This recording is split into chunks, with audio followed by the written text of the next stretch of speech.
Continuando a aula da semana passada. Continuando a aula da semana passada, né? Falamos ainda acerca do momento em que o Senhor está reunido com os seus discípulos, momentos antes de ele ser preso e ser seguido para o julgamento perante o Sinédrio. Aqui, na mesma continuação de pensamento, o Senhor continua a ensinar os seus discípulos. Agora, ele já tem saído do ambiente em que foi realizada a ceia, e eles partem agora rumo ao Getsemane, mas nesse diálogo aqui ainda se encontra dentro do cenáculo, tá? Então, eles se levantam do ambiente da ceia e seguem rumo a outro caminho. Porém, ainda dentro desse momento, o Senhor continua a orientar e ensinar os seus discípulos. Aqui nós temos a passagem que é bastante conhecida acerca da videira e os ramos, e o ensino daqui baseia-se a partir da última declaração que o próprio Cristo faz acerca dele mesmo, tá?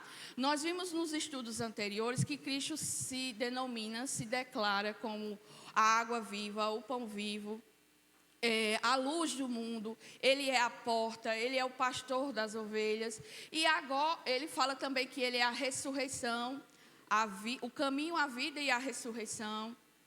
E agora, finalizando essas declarações de que eu sou, ele conclui dizendo que ele é a videira verdadeira. Isso, semana passada, nós vimos que é um contraste, é um modelo em que Jesus se apresenta em substituição à videira que é representada no Antigo Testamento. Vimos alguns textos acerca dessa passagem que é descrita no Antigo Testamento. Isaías 5, o Salmo de número 80 se apresenta dessa forma, trazendo a representação da videira, que é representada por Israel, tá? Deus é apresentado como um agricultor, que é ele que planta a vinha, é ele que traz tudo aquilo que é necessário para aquela vinha pudesse crescer, ser fortalecida e produzir frutos. Porém, no Antigo Testamento, como a videira representa Israel, ele traz uma palavra de sentença, porque a videira, lá no Antigo Testamento, ela não cumpriu o papel para o qual ela foi designada. Em vez de produzir bons frutos, ela produziu frutos podres. E até mesmo não produziram tipo de fruto nenhum, tá? E aqui Jesus, apontando para a nova aliança que se seguirá após a sua morte e ressurreição, ele faz essa declaração. E essa declaração de ele ser a videira verdadeira é justamente para contrapor o entendimento que a própria nação tinha de si mesma. Elas se arrogavam como um povo santo, separado pelo próprio Deus, porém, ela não cumpriu o seu papel. E agora, na nova aliança que será formada, Cristo cumpre cabalmente o sinal que essa videira representava. Quando ele diz que ele é a videira, e ele ainda enfatiza como verdadeira, é para justamente trazer à mente aquilo a qual ele estava apontando. Israel era a videira que o Senhor plantou, porém ela não era a verdadeira videira, porque ela não produziu aquilo que era estabelecido para ela. Cristo não. Cristo, a partir de então, é considerado a videira verdadeira. Por quê? Porque ele cumpre os desígnios e os propósitos que Deus havia determinado para ele, como ser humano, tá? Nisso, ele se aplica dessa verdade, de uma verdade justa. Eu sou a videira verdadeira e meu pai é o agricultor. Então, nós temos a ação de duas pessoas da Trindade. A questão de Cristo, o Filho de Deus, ser a videira, e do Pai, o Deus Pai, é o agricultor. Então, a questão dessa videira produzir e ser verdadeira está ligada nessa conotação que se apresenta. O próprio Cristo ser a videira e o Pai ser o próprio agricultor. Seguindo o ensino da videira, Cristo nos apresenta no versículo 2 a ação do agricultor, né? No versículo 1 nós temos duas figuras sendo anunciadas, a videira que é Cristo e o agricultor que é o Pai. No versículo 5 ele designa, né, Jesus aponta que os seus discípulos são os ramos, tá? 3 papéis importantes aqui: a videira, o agricultor e os ramos, tá? Todos eles, em conjunto, corroboram para o reino de Deus, o avanço do reino de Deus, a manifestação do reino de Deus e principalmente para a glória de Deus, tá? Então, videira, o pai é o agricultor, e no versículo 2 nós temos a descrição do papel do agricultor, tá? Que é o próprio Deus. Todo ramo que, estando em mim, não der fruto, ele corta. E todo o que dá fruto, ele limpa, para que produza mais fruto ainda. Então, o pai, como agricultor, ele tem essas duas ações relacionadas para com a videira, tá certo? Os ramos que não dão frutos, ele corta. Aqueles que dão frutos, ele poda. E a partir desse momento eu gostaria de fazer uma retratação com aquilo que eu falei na última aula, tá certo? No fim, eu acabei me confundindo um pouco com relação ao que foi ensinado. Para mim, ficou a sensação de que eu disse uma coisa e no final eu acabei me contrapondo àquilo que eu tinha dito inicialmente, tá certo? Mas o sentido desse ponto aqui, que é destacado no Evangelho de João, principalmente pelo próprio Senhor Jesus, é que são duas ações distintas que o próprio Senhor faz para com a videira. A primeira tem a relação para aquele que não der fruto. Aquele que não dá, ele corta, tá? Ele tira automaticamente da fonte que era a própria videira, tá certo? Ele literalmente, o sentido é de cortar, é de tirar fora. Porém, aquele galho que, ligado à figueira, produz fruto, tá certo? Ele produz fruto. Então, Deus também trabalha com esse ramo. Porém, não é cortando, não é lançando fora. Porém, ele é podando. E são duas ações, mesmo que se você analisar de um ponto de vista visível, é a mesma ação de você cortar, né? Você olha do ponto de vista, uma corta, arranca o ramo, o outro poda, corta do mesmo jeito. Porém, são ações que têm implicações diferentes nesse sentido, tá? Cortar e podar, mesmo no sentido do texto no grego, tá? São ações totalmente diferentes, são conclusões totalmente diferentes dessa ação, tá?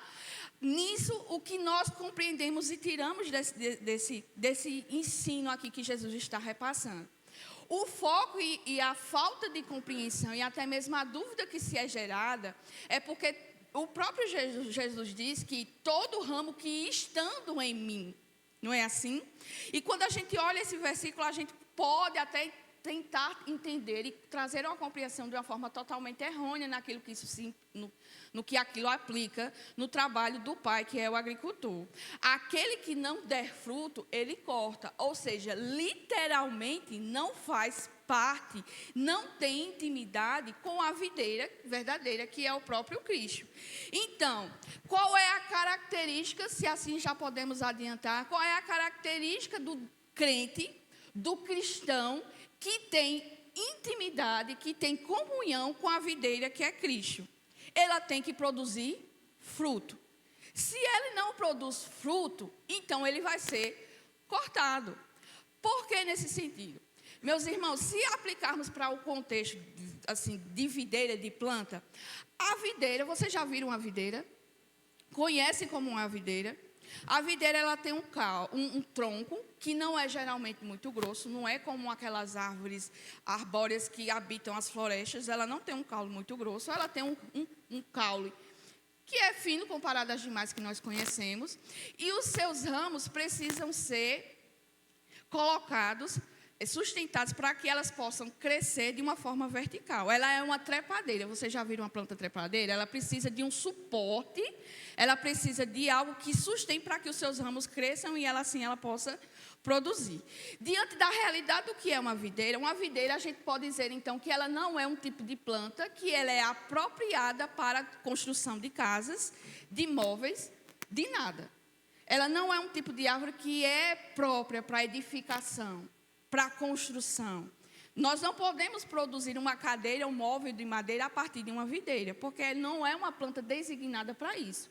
Ela também não é uma planta designada apenas para expor beleza. né? Ai, como é lindo a videira pendurada lá no muro da minha casa, ou nos galhos que eu providenciei. E ela é linda, que produz aqueles frutos maravilhosos. Não é por ostentação ou por beleza que você vai plantar uma vinha. Você planta uma vinha, ou uma vinha, ela é plantada com o objetivo de comer do seu fruto. Ela só tem validade, ela só tem função por conta do seu fruto. Por conta do fruto que ela produz.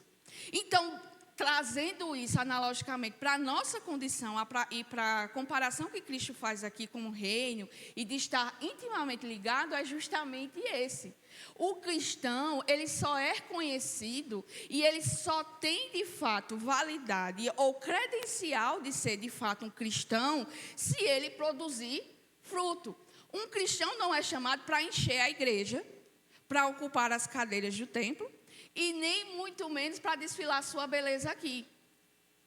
Se equipando de roupa, de maquiagem, de salto, de boas vestimentas, do bom perfume que você comprou. Não é o papel do cristão. O cristão, ele tem uma funcionalidade. E que funcionalidade é essa? Produzir frutos.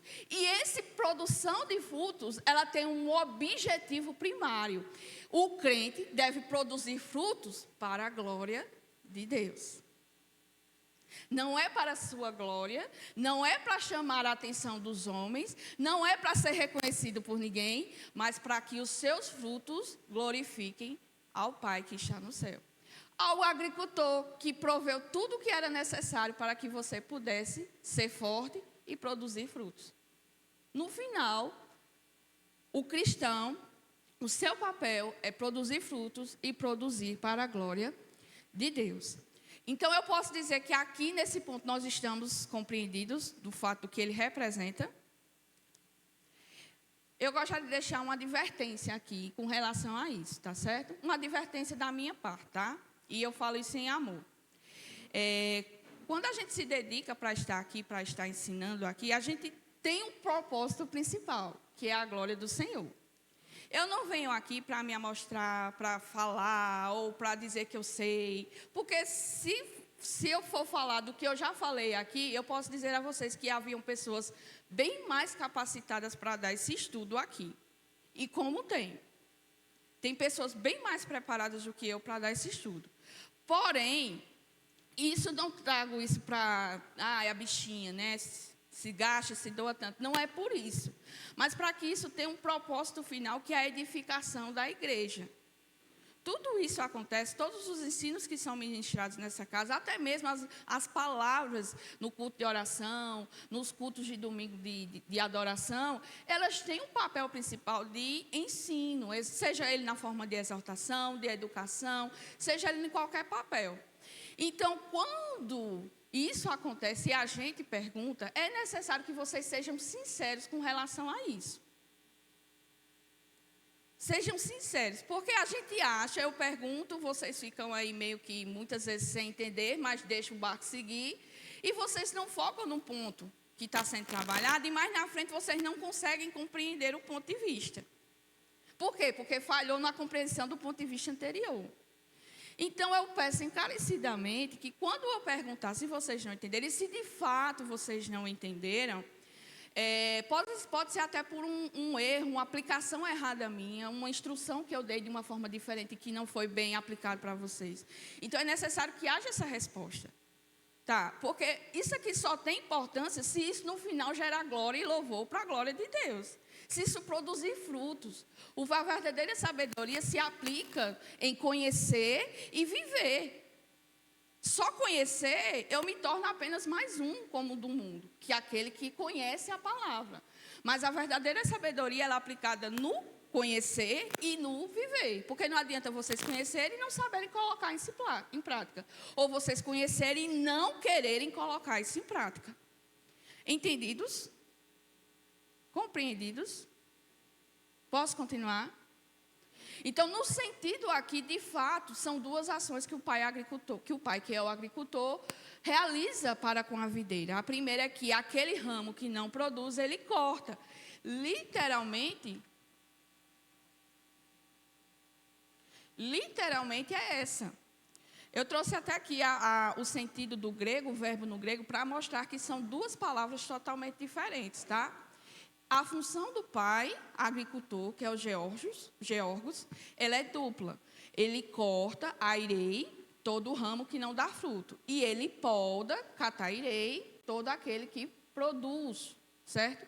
São dois verbos, dois sentidos diferentes e que denotam justamente esse sentido que é descrito aqui, tá certo? Todo ramo que, estando em mim, não der fruto, ele corta. Aí você deve pensar assim no seu coração, já que todo mundo entendeu, né?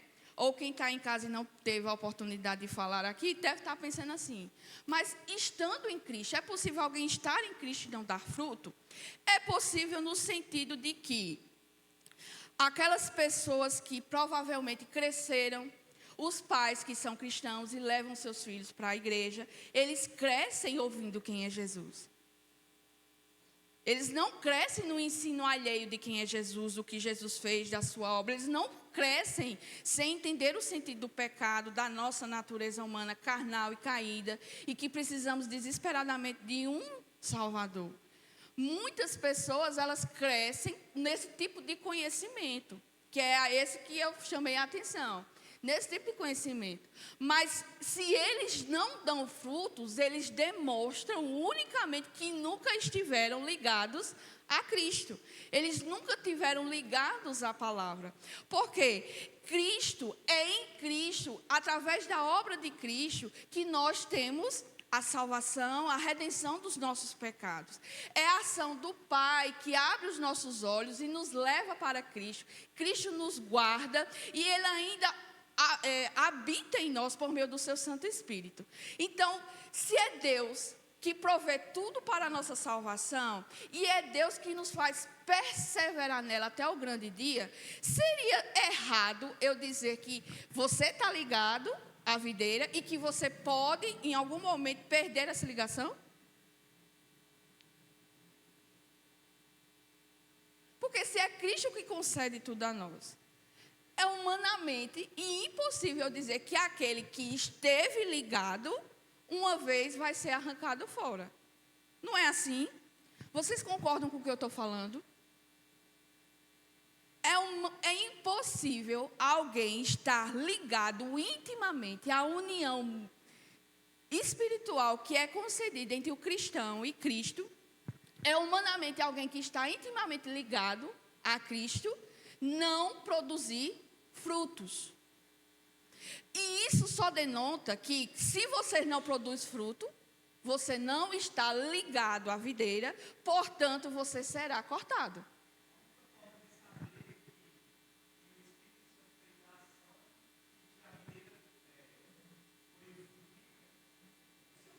Exatamente.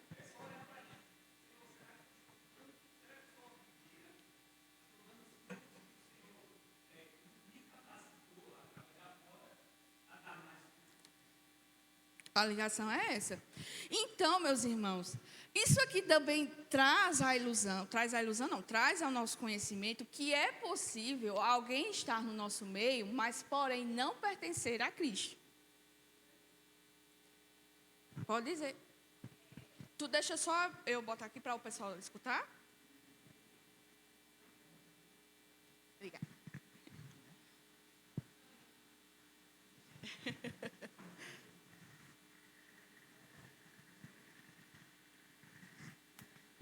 Isso tem a ver com as pessoas também que fazem parte, às vezes já tiveram cargos na igreja, né? Diáconos, pastores, enfim, cargos altos, né? Na igreja. Uhum.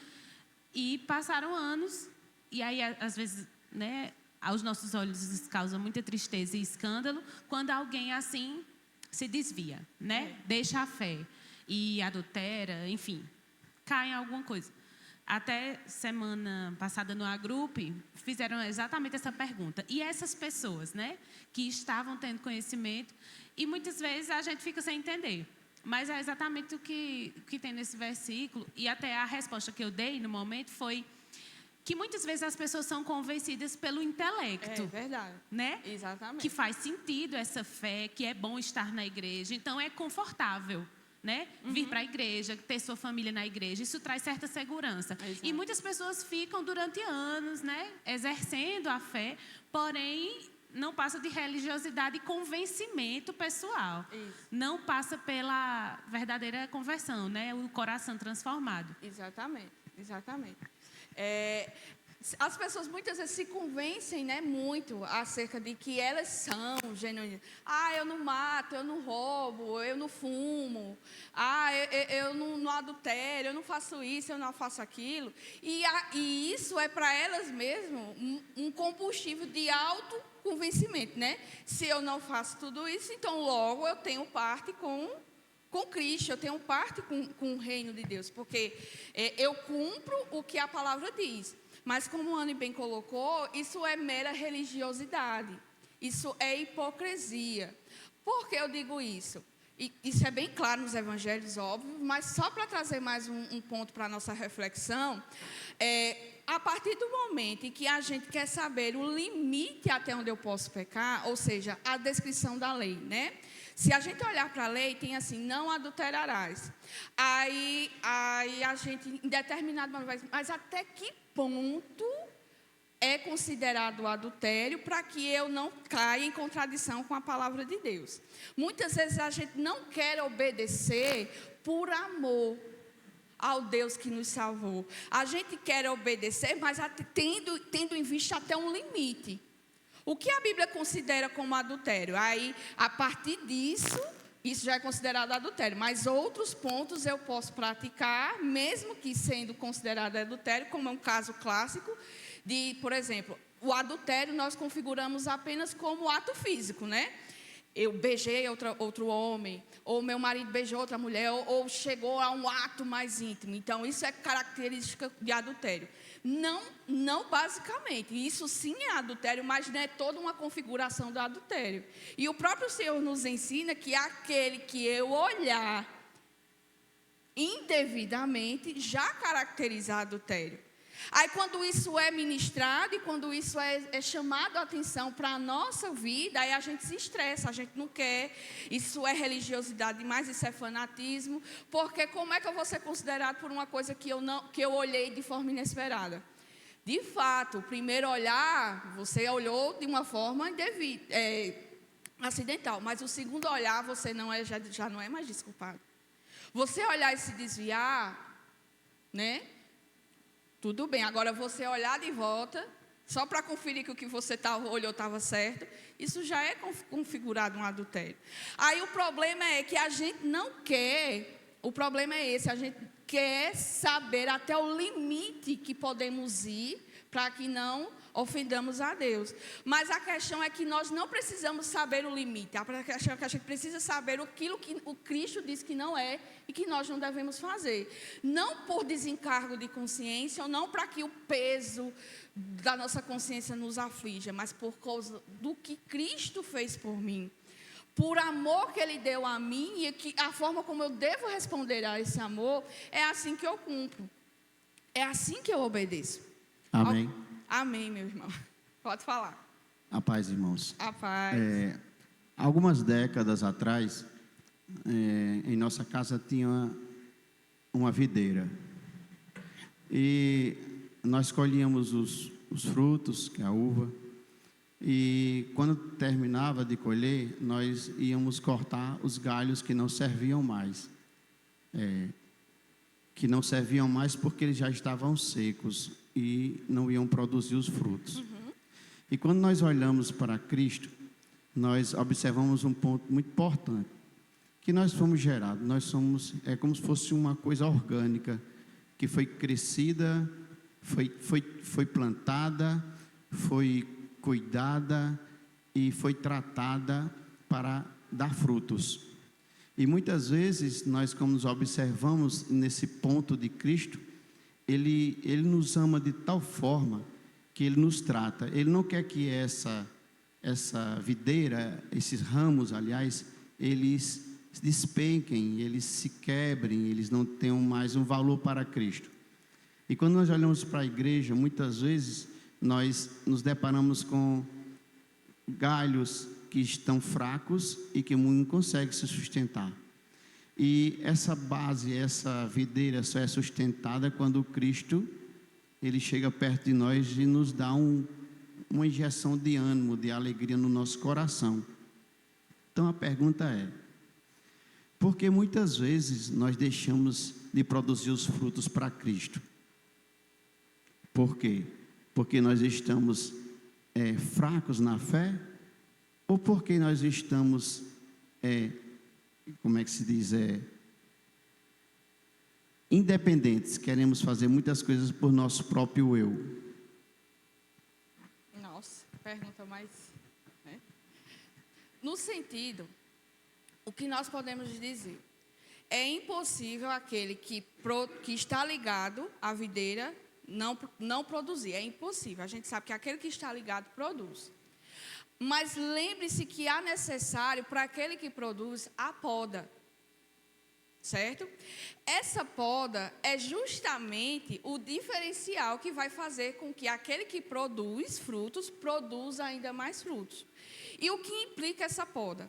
Essa poda, ela vai implicar justamente a forma como Deus trabalha. Lembre-se, podar também é cortar, mas num trabalho diferente, certo? Também corta. É necessário que aquele lugarzinho onde deu fruto precisa ser cortado para que ele possa abrir mais espaço para produzir mais espaço. E essa poda do Senhor muitas vezes implica uma dor para nós. Uma dor para nós. Porque é necessário que nós despojemos do velho homem para Cristo habite ricamente em nós por meio do seu Santo Espírito. Quando Deus poda as plantas e poda justamente aquelas que dão frutos, é para que elas possam produzir mais. Sim, Paulina, você está rodeando e está dizendo a mesma coisa. Mas o fato de que em algum determinado momento você produz fruto e começa a querer ficar um galho meio que doente, é porque a poda que Deus realizou em você, para que você produzisse mais, está impedindo você de crescer. O problema está na poda de Deus? Não, o problema está em você reconhecer no trabalho que Deus quer fazer na sua vida. Às vezes a gente passa por situações que é justamente para provar a fé. Para provar a nossa fé. Quando em algumas situações a gente precisa passar por um desconforto entre o irmão. O irmão fez algo que não me agradou, né? Me machucou a atitude daquele irmão. Aí qual é a palavra do Senhor para aqueles que nos ofendem? É qual? Vocês sabem. Qual é a palavra? Perdoar. Aí muitas vezes a gente não quer perdoar. Aí como é que você vai produzir fruto se você não está sendo podado, né? Se você não está permitindo crescer naquilo que você foi podado? Fica difícil. Ibson, não é porque precisa para escutar, minha irmã, viu? Está aqui com ele atrás de você. Eu vejo também da seguinte forma. Muitas vezes, uma planta, ela demora muito tempo para produzir um fruto. Muitas vezes a gente acha que, fulano está na igreja, frequenta, está participando, está conhecendo, e não está produzindo nenhum fruto. Deus sabe. Deus conhece muito melhor do que muitas e muitas pessoas. Deus está vendo o seu íntimo. Deus está vendo até onde o fruto está sendo criado. Quantas e quantas plantas a gente não vê que demoram uma eternidade para produzir um fruto? Tem isso também. Se a gente for seguir pela analogia biologicamente, né? Existem plantas que precisam de fato demorar. Porém, a gente não está falando, e Cristo não se aplica a uma realidade de todas as plantas. É uma planta específica que ela é, e todos aqueles que estão ligados têm esse período de frutificação, tá certo? A planta em destaque aqui é a videira. É necessário que ela cresça, que ela seja estruturada, que ela produza ramos, para então esses ramos produzirem frutos. Isso a gente não nega dúvida, e a gente também não nega que existe um tempo para isso acontecer. Porém, aqueles que estão em Cristo, ou seja, para aqueles que foram alcançados pela graça, já fazem parte dessa planta que já está estabelecida. Ela não vai crescer, ela já está firmada. ela já está bem fundamentada, bem solidificada, ela já está firmada. Então, para aqueles que estão ligados à videira, é uma evidência produzir frutos. É uma evidência produzir frutos. Eu não estou dizendo aqui que agora, a partir de agora, nós vamos ser fiscal dos ramos dos outros, uns dos outros, né? Eu não estou dizendo aqui eu vou ficar olhando para a irmã Terezinha, para a Ana, para a Nadiele, para a Luciene, para a Marta, para todos eu vou ficar olhando e dizer, fulano produz fruto. Então, ela é de igreja. Fulano não produz fruto. Então, não é de Deus. Eu não estou dizendo isso, porque ninguém aqui é chamado para ser fiscal da vida de ninguém. Cada um olhe para a trave que está no argueiro que está para tentar tirar a trave que está no outro. É uma questão individual, uma relação que somente você e Cristo têm.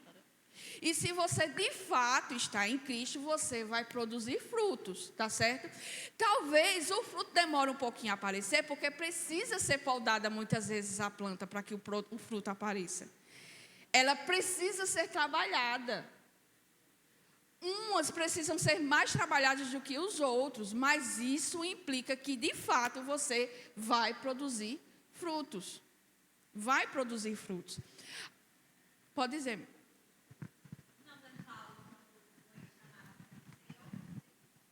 Exatamente. Depois não parou. Por exemplo, o exemplo que Luciane deu, o apóstolo Paulo, né? Ele precisou ser limpo antes de produzir frutos, né? E isso acontece com todos. Precisa dessa poda para que produza e produza e produza. Porém, se na poda você não produz, então você não vai ser mais podado, você vai ser cortado, implicando que você nunca teve parte com Cristo. Então, o trabalho aqui é trazer a nossa própria avaliação, né? Reflita cada um a si mesmo, não é reflita você a vida do outro, é reflita cada um a si mesmo, a sua condição. Se de fato eu produzo frutos, isso significa que eu estou em Cristo. E para que eu produza mais frutos, Deus precisa trabalhar podando a minha vida, para que eu seja, cada dia mais, chegue mais perto à imagem e semelhança do meu Criador e Salvador e Redentor. Isso é uma característica evidenciada. Compreendido até aqui? Tudo certo para vocês? Diga lá, meu irmão. Gabriel. A memória falha de vez em quando. Eu para nome. E olha que é meu irmão e eu... falha. Tristeza.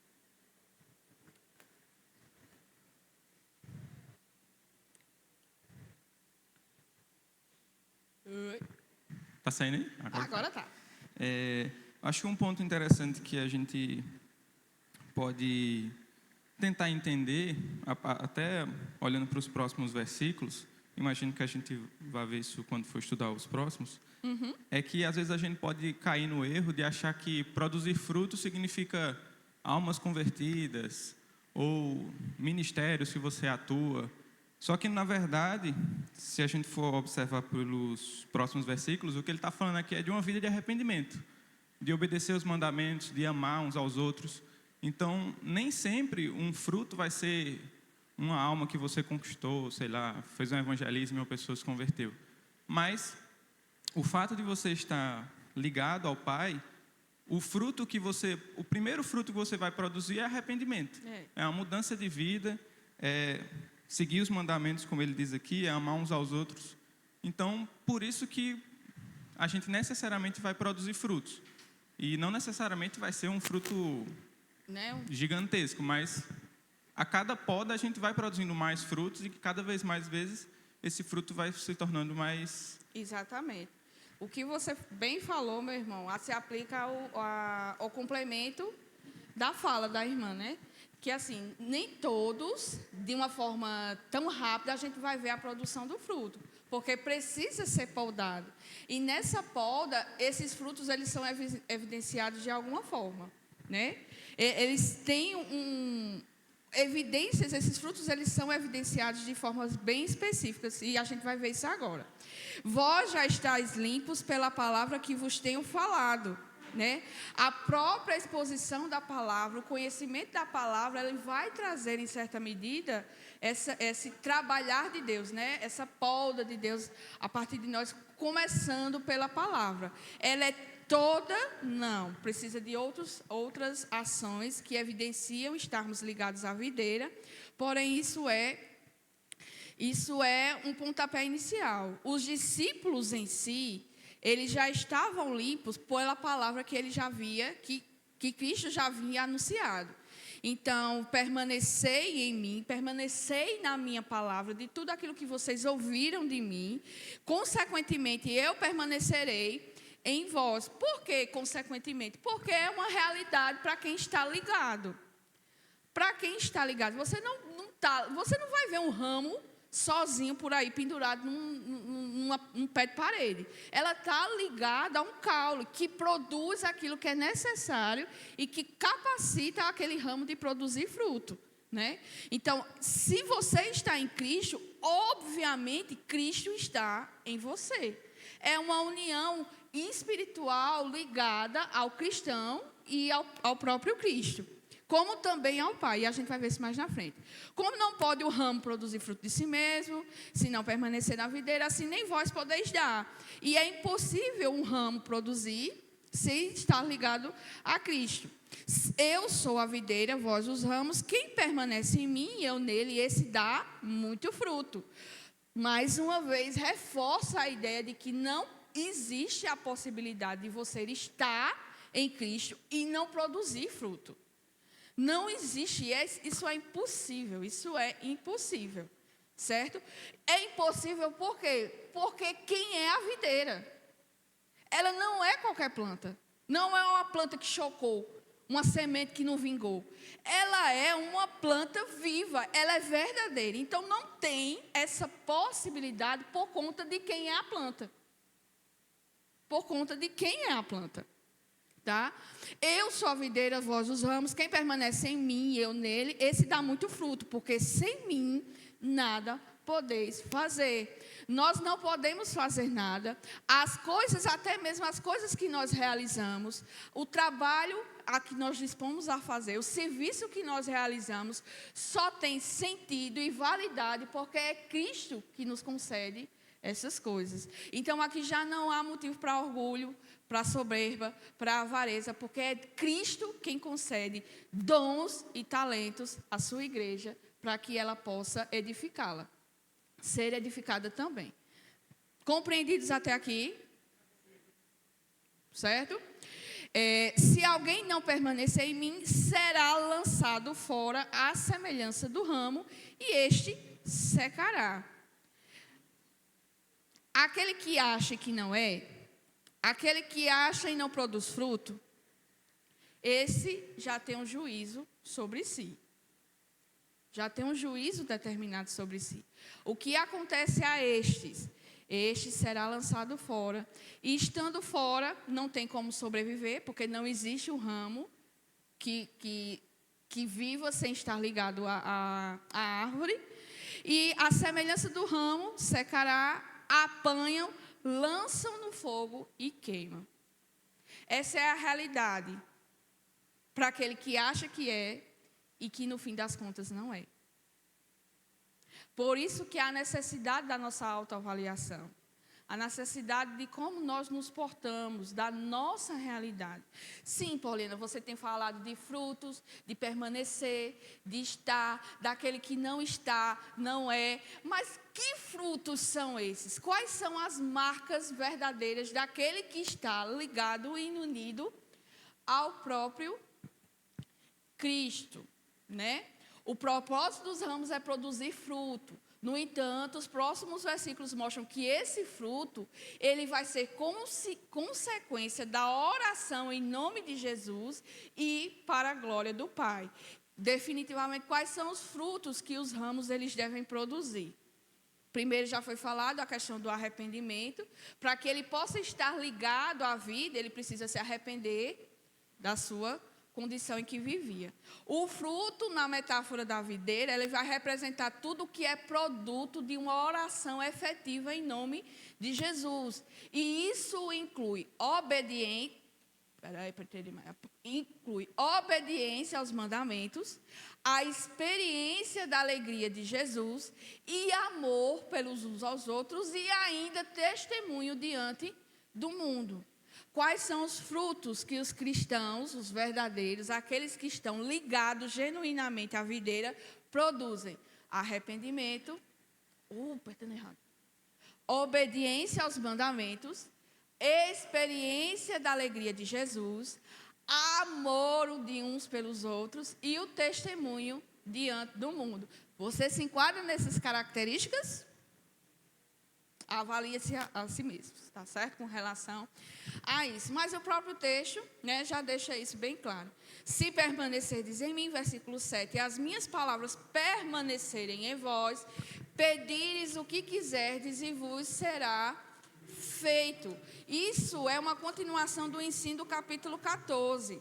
Tudo quanto pedides em meu nome, isso farei, a fim de que o Pai seja glorificado no Filho. A continuação do ensino é a mesma, só muda as figuras que Jesus apresentam aqui. O princípio, a base é o mesmo. Vocês produzirão a partir da intimidade, da união comigo. Porém, isso será uma realidade ainda mais vivida por vocês como fruto da oração. Como é que eu vou ter comunhão? Como é que eu vou estar intimamente ligado se eu não tenho conversa com a pessoa? Poliana, Oi? eu de novo. Diga lá, meu irmão. Essas palavras que você falou agora sobre aí no slide. Fruto? Do fruto? Sim, Sim. elas têm uma profundidade muito grande na vida de nós, como cristão. Tem. Eu falo por mim mesmo. Eu sou fruto de orações Amém. de minha mãe e de amigos meus que se encaixam nessas palavras que está escrita aí nesse slide. Uma coisa muito importante, meus irmãos, é a questão da oração. A oração, ela tem um poder muito grande, nós sabemos disso. Mas à medida quando você ora com amor, um amor que é enraizado por Cristo dentro de você, e você quer que aquela vida seja salva, isso acontece. Amém. Porque a realidade é essa. Nós temos muitos familiares que nós queremos que conheçam a Cristo. Mas depende também, principalmente, do amor. E esse amor tem que ser frutificado a cada dia em nossas vidas. E esse amor, ele é pleno, que só Cristo pode colocar em nós. Mas depende muitas vezes de nós exercermos esse mandato, esse chamado de Deus. E a oração tem esse poder. Amém. Portanto, meus irmãos, eu sou fruto de oração. Glória a Deus. E eu creio que muitos que estão aqui, e os que não estão também são. Então, que nós possamos permanecer em oração por aqueles que precisam Amém. ser alcançados por Cristo. Amém. Com isso, nós geramos, o Senhor gera em nós o quê? Gera amor. Amém? Amém. Amém. Isso é uma realidade, de fato, né? Se permaneceres em mim, as minhas palavras permanecem em vós, pedireis o que quiserdes e vos será feito. Porque há essa garantia do próprio Jesus de que tudo quando a gente pedir, vos será feito, né? Aí você pensa assim, mas tantas vezes eu já orei, tantas vezes já levei isso ao Senhor, as minhas lágrimas, paguei o preço. Por favor, não mais digam isso. Você não paga preço nenhum por estar orando na presença do Senhor. O preço foi pago por Cristo Jesus. Você e eu não paga preço nenhum, tá certo? As minhas lágrimas, já chorei, já fiz campanha de oração e minhas palavras não foram atendidas, o meu desejo não foi atendido. Precisamos estar justamente nessa união, intimamente ligados, para que no momento oportuno, tudo aquilo que nós pedimos será atendido pelo nosso Pai. Mas isso só vai acontecer se for também a vontade do Pai. Tá certo? Você sabe a vontade do Pai? Muitas vezes você não sabe, nem pelo que você está passando, né? Estou passando por essa prova, Jesus, eu não sei nem o porquê. Aí a gente vai à oração, pedir para que Deus nos ensine, né? Para que nessa poda haja uma transformação, arrependimento, transformação, e nós possamos continuar. a produzir frutos para a glória de Deus. Mas o contexto aqui é justamente o mesmo contexto do capítulo 14, né? Crede que eu estou no Pai, que o Pai está em mim. Em verdade vos digo que aquele que crê em mim fará obras maiores daquelas que eu faço. E tudo quanto pedires em meu nome, isso farei a fim de que o Pai seja glorificado, né? Essa será uma realidade. Nós seremos evidenciados, os frutos da nossa ligação com Cristo será evidenciado por conta das nossas orações. Porque nós temos a garantia de que aquilo que nós pedirmos em conformidade com a vontade do Pai será realizado e atendido. Ai, Paulina, faz 10 anos que eu oro pela minha família, e isso quer dizer que não é a vontade de Deus? Não, isso não significa não. Isso só significa que Deus tem um tempo para trabalhar. Há um tempo determinado para todas as coisas. Talvez, isso não é nem um encorajamento para vocês, o que eu vou falar agora. Talvez a gente morra e nem veja o milagre, a obra. Mas eu creio num Deus que é poderoso para efetuar muito mais do que pedimos e o que pensamos. E que conforme a sua boa vontade, o desígnio do seu coração será realizado. Será realizado. Eu creio nessa verdade. Vocês creem também? Amém. Então não cessem de orar. Não cessem, porque por nós mesmos nós não podemos produzir frutos. Só produzimos porque estamos ligados à videira. Nisto é glorificado meu Pai, que em deis muito fruto e assim vos tornareis meus discípulos. Mais uma vez, só reforçando a isso que a gente já vem falando, né? Quando pedires, o Pai atenderá o vosso clamor, e nisto o Pai será glorificado, quando vocês derem muitos frutos. O propósito de darmos frutos é a glória de Deus, não é a nossa glória, não é o nosso prazer, não é ser reconhecido por ninguém, não é isso ou aquilo outro, é a glória de Deus. E assim vos tornareis meus discípulos, assim vocês serão conhecidos como genuinamente discípulos. Porque quando as obras e os frutos de vocês trazerem glória ao Pai. Como o Pai me amou, também eu vos amei. Permanecei no meu amor. O exemplo máximo é o próprio Cristo. O exemplo máximo que nós temos aqui, não existe outro modelo, somente Cristo. E Ele é a referência para toda a nossa vida cristã. Da mesma forma, ele exemplifica que o Pai o ama. Por que o Pai o ama? Porque em toda a sua vida, Cristo cumpriu a vontade do Pai. Ele negou a si mesmo, ele fez tudo aquilo que ele queria de forma alguma. Ele cumpriu em toda a sua vida a vontade do Pai. E isso é permanente, isso é visível por causa das obras que Cristo realizou. Tá certo? Ele mesmo sendo Deus tem poder para realizar as obras que foram realizadas? Sim, mas a gente também não pode anular que Cristo também era homem. A gente não pode anular essa humanidade de Cristo. E Cristo, como homem, operou milagres, operou sinais à visível de todos por causa disto, dessa união que ele tinha com o Pai. O Pai o amou, também eu vos amo, tá? O exemplo continua até mesmo no amor. Não é o amor como você ama seu marido, não é como você ama sua esposa, não é como você ama seus filhos, ou até os seus amigos mais próximos. É um amor que somente Deus pode conceder. Esse é o modelo máximo de amor. Então, a gente não baseia o amor de Deus por nós na forma como nós amamos o outro. Porque o nosso amor é falho, é fraco, é cheio de ranhuras. Ele é muitas vezes condicional. Eu amo porque fulano me ama. Eu tenho um amor muito grande por fulano porque fulano me ajuda. Né? No momento que eu mais precisei, fulano estava lá, cicrano estava ali. Eu amo porque eu gerei aquela vida. Né?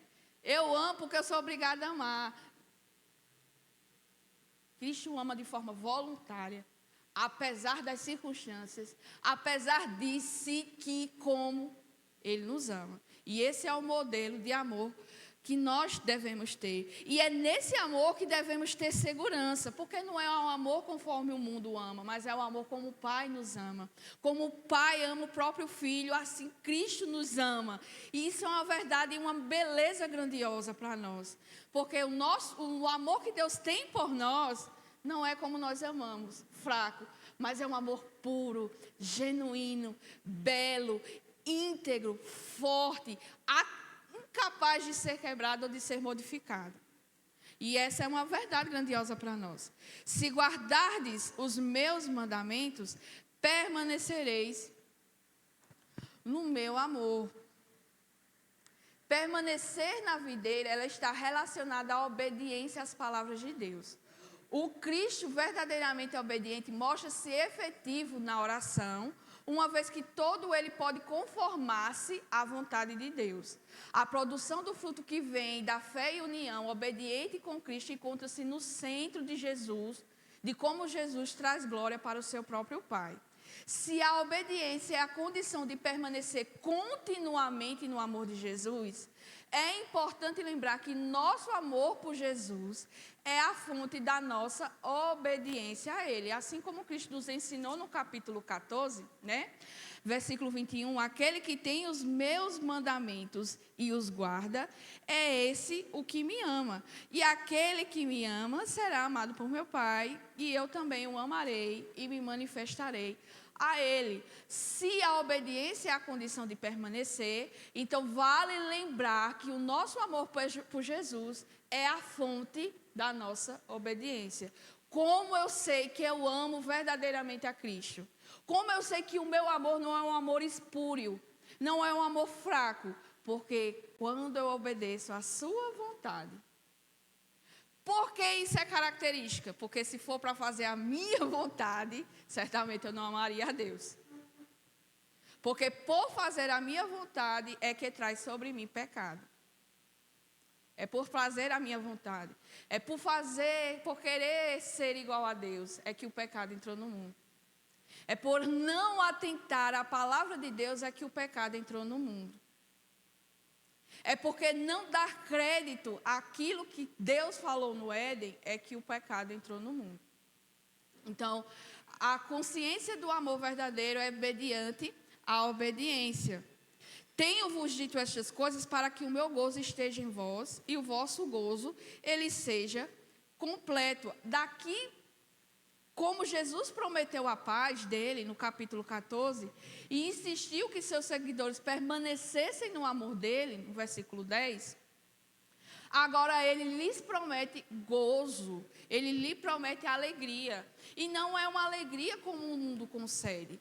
Essa alegria que Cristo nos dá não é a mesma alegria que o mundo concede. A alegria que o mundo concede, ela é espúria, ela é momentânea, ela é falha. Eu posso ter um prazer e um deleite num determinado momento, porém aquilo se esvai, aquilo vai embora. E eu fico necessitado desesperadamente de provar aquela alegria momentânea que eu experimentei. Com Cristo, não. Da mesma forma como Ele nos concede a paz que excede todo entendimento e aquela paz que é concedida pelo próprio Deus ao homem, a alegria que Ele também nos concede é uma alegria indizível. Quem aqui pode se alegrar no meio da tribulação? Só aqueles que estão em Cristo Jesus. Quem aqui pode se alegrar em meio ao luto? Somente aqueles que estão em Cristo Jesus. Por quê? Porque sabe que a morte não é o fim. Porque sabe que da vontade do Pai, em um determinado momento da nossa vida, nós nos reencontraremos novamente. E a morte, por mais que para nós seja dolorosa por causa da ausência que sentiremos, ela ainda produz em nós alegria. Por quê? Porque nós acabaremos nossa vida finita aqui, mas abriremos os nossos olhos e encontraremos com o Redentor das nossas almas. Que alegria maior! Que alegria maior você pode ter em meio ao luto? Somente esta, meu irmão. E somente aqueles que estão ligados na videira têm a capacidade de experimentar essa alegria. Quem pode dizer que se alegra na tribulação? Ai, é sofrido, é doloroso. mas em todo tempo nos alegramos. Paulo nos exorta, alegrai-vos. Mais uma vez digo, alegrai-vos. E Paulo estava preso. E olha que a prisão que Paulo se encontrava não é a mesma prisão que a gente vê hoje em dia, não. Por mais que ainda seja sofrido, alguns ainda têm uma regalia. Paulo não tinha. Você já imaginou você estar acorrentado pelo pé, sem a possibilidade nem de andar dentro da própria cela, você fazer as suas necessidades ali mesmo onde você está acorrentado? O único alimento que você vai receber é um pedaço de pão, e muitas vezes pode ser privado, e você ainda abrir a boca e encorajar outros irmãos que estão passando por sofrimento e dizer: se alegre. Meus irmãos, isso é humanamente doido. É incompreensível. Mas a exortação, o mandamento é: se alegre. Se alegre por quê? Porque Cristo está ao nosso lado. Se alegre por quê? Porque aquele é fiel para nos garantir e nos preservar até o fim. Se alegre. E se você cair, não fique no chão não, se alegre, porque Deus é um Deus, um Pai bondoso, que exorta aqueles que amam e que é capaz de reguer. Do monturo ele levanta o necessitado. Se alegre. Regozije-se. Quando a palavra diz que nós somos o povo mais feliz da terra, é quando a gente olha para os cristãos, é tudo cabisbaixo, triste, sofrido. Né? Morto nas calças, não consegue nem ficar de pé. Por que você experimenta isso? Porque você não está ligado intimamente. Precisamos beber da fonte. Precisamos ser cheios do Espírito de Deus, para que possamos produzir frutos, bons frutos, para a glória de Deus. Amém, meus irmãos? Que o Senhor nos abençoe nesta manhã. Que a sua palavra não se esvaia. Que isso não seja apenas mero conhecimento, agregação de conhecimento na nossa vida, mas que isso seja uma realidade. Que isso seja vivido e experimentado por todos aqueles que estão ligados genuinamente à videira. Que o Senhor nos abençoe para o louvor da sua glória e que Ele nos capacite em nome do Senhor Jesus.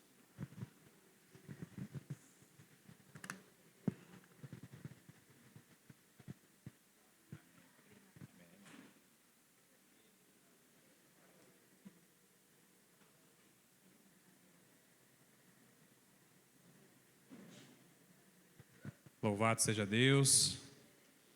Vamos deixar os irmãos estarem retornando aqui para o templo, né? Para nós começarmos a nossa apresentação daquilo que foi aprendido nessa manhã também nas salas.